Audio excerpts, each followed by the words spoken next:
महत्वपूर्ण और प्रसिद्ध बाइबल पद है जिसे यीशु का आमंत्रण भी कहा जाता है।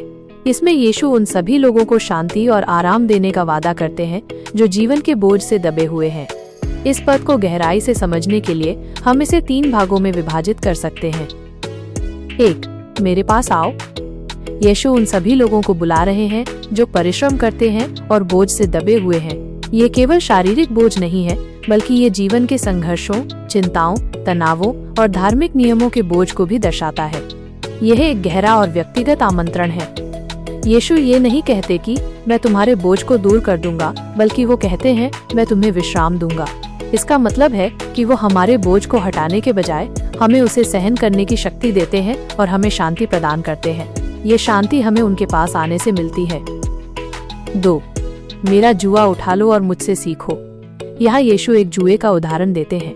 प्राचीन समय में जुए का उपयोग 2 बैलों को एक साथ बांधने के लिए किया जाता था ताकि वे एक साथ खेत जोत सकें। यीशु कहते हैं कि उनका जुआ सहज है। इसका मतलब है कि वो हमारे साथ मिलकर काम करते हैं।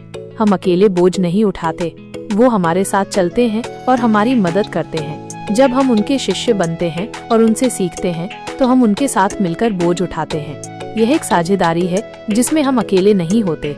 उनका स्वभाव मन का दीन और नम्र है, इसलिए वो हमें कठोर नियमों से नहीं बांधते, बल्कि हमें प्रेम और नम्रता से सिखाते हैं। 3. तुम अपनी आत्माओं में विश्राम पाओगे। यह इस आमंत्रण का अंतिम वादा है।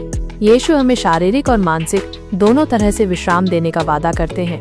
जब हम उनके जुए को अपनाते हैं और उनसे सीखते हैं तो हमें जीवन की भागदौड़ से आध्यात्मिक शांति और सुकून मिलता है। ये विश्राम बाहरी परिस्थितियों पर निर्भर नहीं करता, बल्कि ये हमारी आत्मा के भीतर महसूस होता है।